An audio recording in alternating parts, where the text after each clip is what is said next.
It's time once again for the Mr. Beardychins Backyard Adventure Theater. Brought to you by drfloyd.com. The morning sun is beaming down on the city of Settle River, and we begin this episode at the house of Mrs. Doris Floyd, the mother of the world's most brilliant scientist, Dr. Floyd. We find Mrs. Floyd coming out the door onto her back porch along with her Pomeranian puppy, Mr. Beardychins. Oh, would you look at that clear blue sky? What a beautiful day. You ready to go out, Mr. Beardychins? Now listen, I don't want you getting dirty. You have your pet portrait scheduled for later this afternoon. You hear me? That's a good boy. Okay, have fun.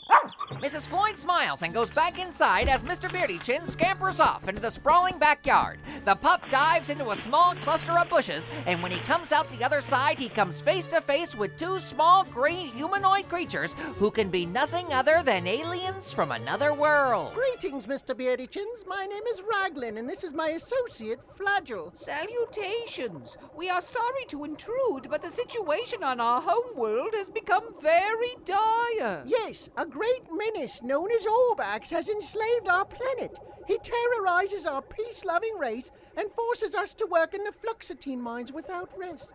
Flagel and I escaped in the hopes of finding help for our weary people. Yes, and the tales of your bravery, Mr. Beardychins, are known throughout the galaxy, and we have traveled here with the hope that you will return with us to our home planet and help us defeat the Orbax menace. Please say you will.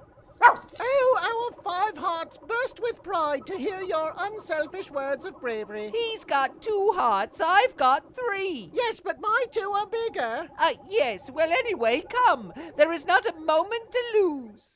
Moments later, thanks to Raglan and Flagel's amazing technology, the three stand in the darkened throne room of the very large and very menacing Orbax. Tell the peasants to work harder. If my demands for 3,000 carnaps of fluoxetine are not met by the rise of the 12th sun, then I shall lay waste to all their cities. As Orbax continues his rant, Mr. Beardychins calmly walks towards him and stands alone in the center of the throne room. For I, the great Orbax, has decreed that... What? What is this creature?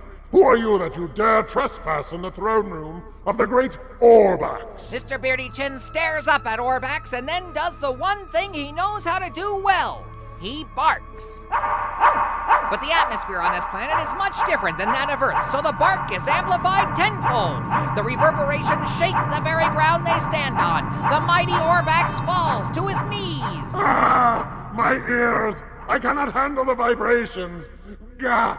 You are too powerful a warrior.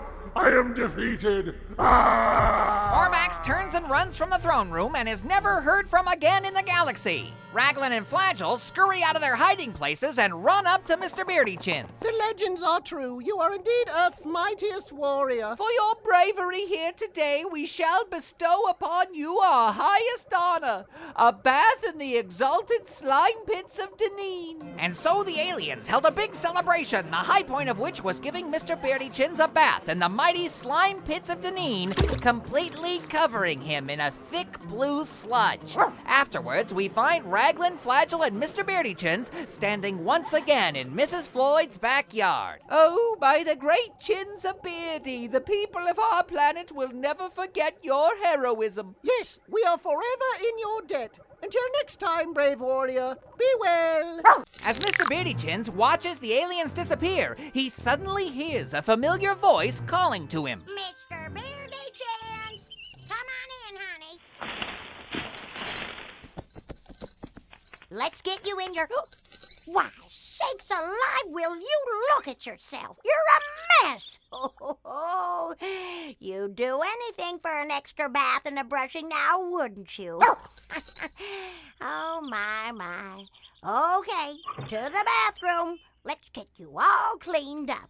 And with that bark, Mr. Beardychins goes inside the house to get his third bath of the day and bring to a close this episode of the Mr. Beardychins Backyard Adventure Theater.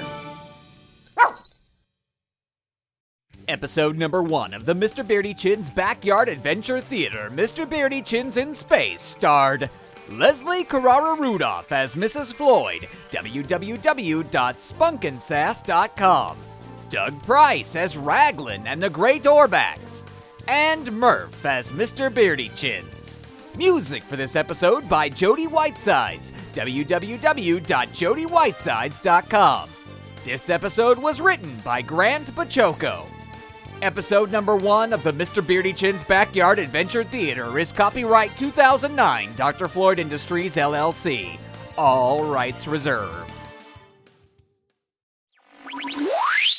Clear the airwaves! Clear the airwaves! It's now time for Dr. Floyd's Imagination Nation Ranger's secret message for you members of the Dr. Floyd Imagination Nation. Remember, kids, only official radio adventures of Dr. Floyd Imagination Nation Rangers can decode Dr. Floyd's secret message with the secret decoder ring, available only from www.imaginationranger.com. All right, grab your secret decoder rings and a pencil and paper and prepare to set your imagination to fun. Remember, Dr. Floyd is counting on you. And here is the Imagination Nation Ranger's secret message for the Mr. Beardychins Backyard Adventure Theater, episode number 1, Mr. Beardychins in Space. 14, 2, 7, 16, 7, 9, 15, 15, 11, 1, 26, 18, 26, 8, 4, 14, 5, 8, 14, 18, 14, 3, 17, 18, 20. And that was a message from Dr. Floyd himself to all his Imagination Nation Rangers. You can join Dr. Floyd's Imagination Nation and become an Imagination Nation Ranger only at www.imaginationranger.com. And until next time, set your imagination to fun.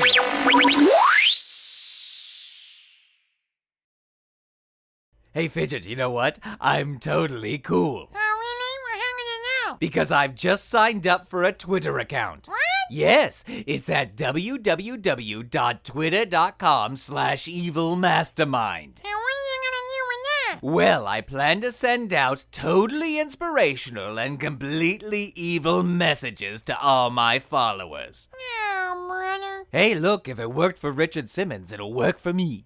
Don't just sit there. You're under strict orders to go to www.prairie.com. Hip.